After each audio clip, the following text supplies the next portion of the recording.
Alrighty. Good day to all you glorious Rascallion Resonators, you absolute legends. The name is FOXSOL. Welcome back to the channel. Welcome back to some more Wuthering Waves, and wherever you're at, hopefully you're having a glorious day. So today's conversation of topic is going to be that of Camellya, the Havoc Waifu, your yen deer that you've been earning for that's coming in 1.4. And what this conversation is all going to be about is straight up what my thought process behind Camellya is going to be. What is my gut telling me is going to be around the Camellya kit? There was a while back some people who were questionable but sort of claimed that they were leaking information about Camellya, and you know what, I want to kind of talk about that in the sense of what my gut is saying. So if you're interested, take a seat, relax, grab a drink, and let's get into the conversation.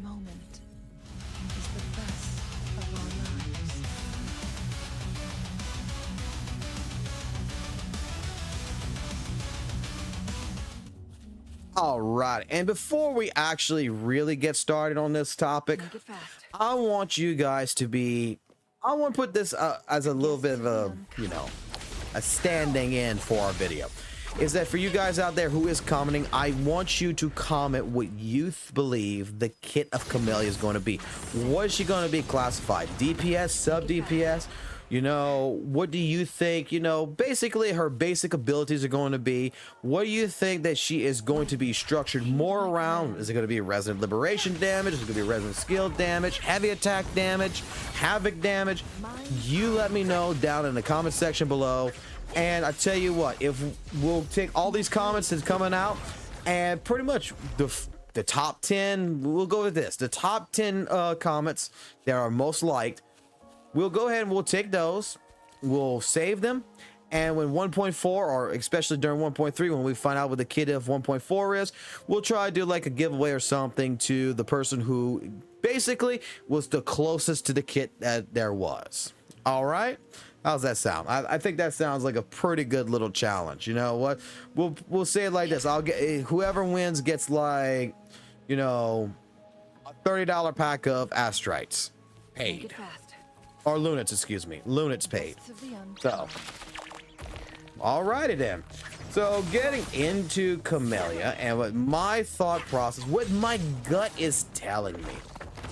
Okay, this isn't what a want is. The want is going to be completely opposite of this, because my want is saying that I want Camellya to be a DPS. It really, really is. But my gut feeling is telling me that we're going to be ending up having to classify Camellya as a sub DPS. And I know I already got a bunch of people probably who just heard that cringed so hard, and it's like, no, you don't know what the fuck you talking about. No, that's my waifu, she gonna be DPS, motherfucker. Hey, I digress. I'm just saying that, you know, I want her to be a DPS. I'm going to hope that she's going to be a DPS. But I'm thinking that the actual classification for Camellya is going to be more wrapped around the idea of her being a sub DPS like Changli that has DPS qualities behind it.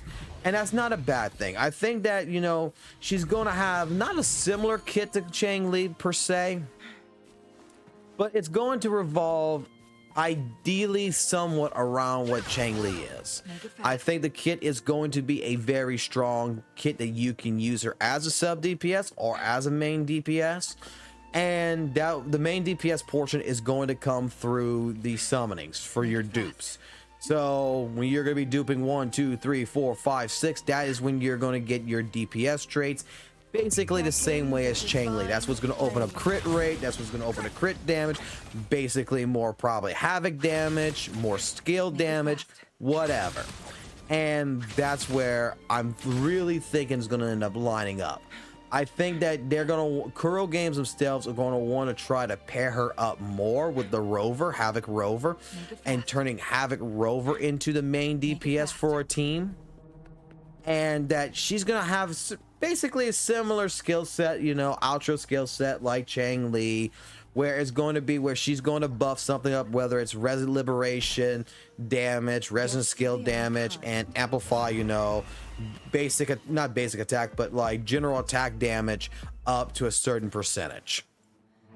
That's what I'm thinking. I'm thinking that, you know, she might apply, you know, a benefit to Havoc by giving like a 25% boost, along with, you know, a boost to either Resident Liberation or Resident skill damage by like 14% or something. I digress. I don't know exactly sure on that one. I mean, I'm just thinking, I don't know why, but the more I was looking at like older footage of Camellya, and I was looking at pretty much like even the cinematic scene with Camellya, the character is giving me sub DPS vibes, not, you know, badass DPS character. It's giving me a supportive role to the main character Rover, and I think it makes more sense that if you're gonna do something like that, you also going to give her traits that are going to be DPS traits, like you did with Chang-Li.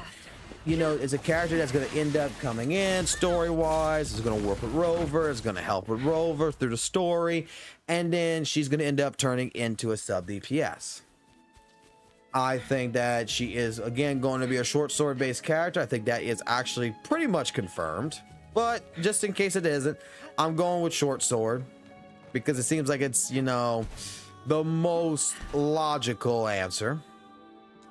Along with that as well, I am going to say that when it comes to her resident alt damage for, you know, resident liberation, I think that this is going to be, this is what I would do, and this is what my gut is telling me most likely they would do with her, is I think that's where you're going to see her true potential.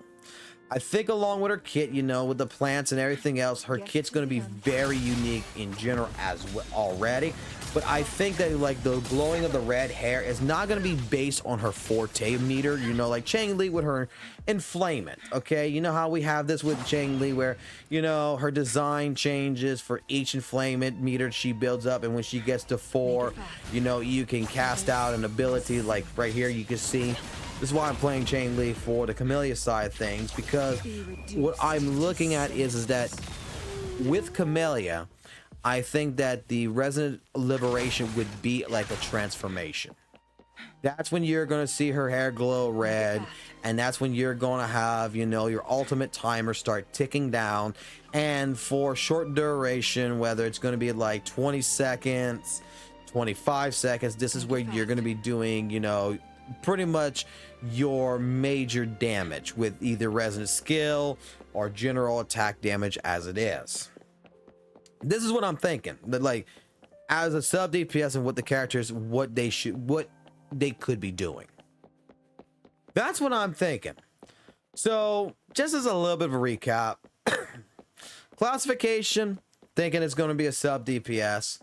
I'm thinking it's going to be more of a, for the purposes of Rover, to make Rover even better.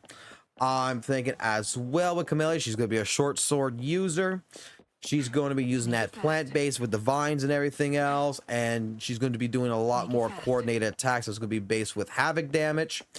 I think that the resident skill abilities of her is really what's going to be her primary damage, to be completely honest. And along that, I think the alt is going to play a key part. Excuse me, a key part to that. To where that is basically where she's going to turn into basically Super Saiyan God form. And you're going to have a short duration where all attack damage is going to be boosted. And your Havoc damage is going to be boosted to, let's say, 20%. That's what I'm thinking for the character. And I'm thinking that with, you know, additional dupes on her, these abilities that she's going to have is going to drastically change the way she plays as a sub DPS and turn her more into a main DPS. So you're going to, I would say it in my mind, you would need to at least pull, you know, 4 or 5 copies, you know, 3 to 4 copies, excuse me, to truly start using her as a DPS. And then 6 would be her summon. 6 would be something that's going to be completely fucking broken, that is going to put, you know, other DPSs to shame. Make it fast. That's just my thought process. That is just my thought process. I mean, I'm not one that's too interested in Camellya. I will be honest. I know there's a lot of you guys out there that is super excited. This is your Yandere waifu. Completely get it. I think, you know what? The design of the character is nice. It's just that it's not appealing to me. But I could see the appeal for others. I really can. I've met a lot of friends who like those types of girls. Okay, I'm going to say it like that. All right. So I know she's going to be in justifiable hands there. So in any case scenario, I'm going to leave it with that. Like I said, leave your comments down below. Tell me what your thought pattern is while Chang Li drowns real quick, of what you expect that Camellya is going to be. Are you expecting her to be a DPS? Are you expecting her to be a sub DPS? Heck, maybe you might be expecting her to be a fucking healer, and I don't know this, and you know what? I want to hear that one. But in any case scenario, you guys just go ahead, do me that favor. Drop those comments down in the comment section below. Leave a like on the video if you like the video. Let's get the conversation going. Let's see who, let's see who predicts this as close as possible. All right? Alrighty, guys.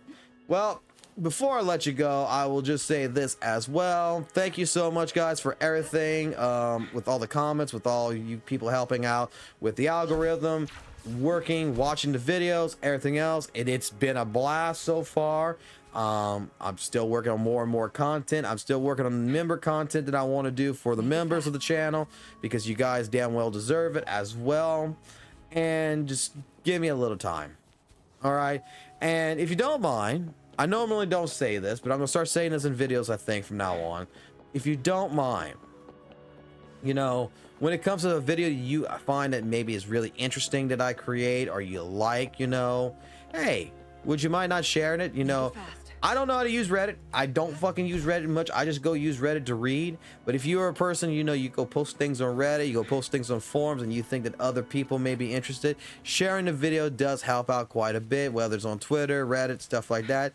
And if you don't mind, hey, I would just, I like to try to see if we could possibly do something more with this channel, and try to see if we can grow this channel up even higher than what it actually is now. So if you're interested in helping me with that journey and you want to be a helping hand, I'm all for it, and I would appreciate it so much. So otherwise than that, guys, I've taken too much of your time as it is.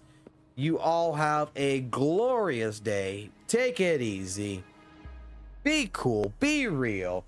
Keep it classy. Keep it jazzy. And I will catch you on the flip side. Peace.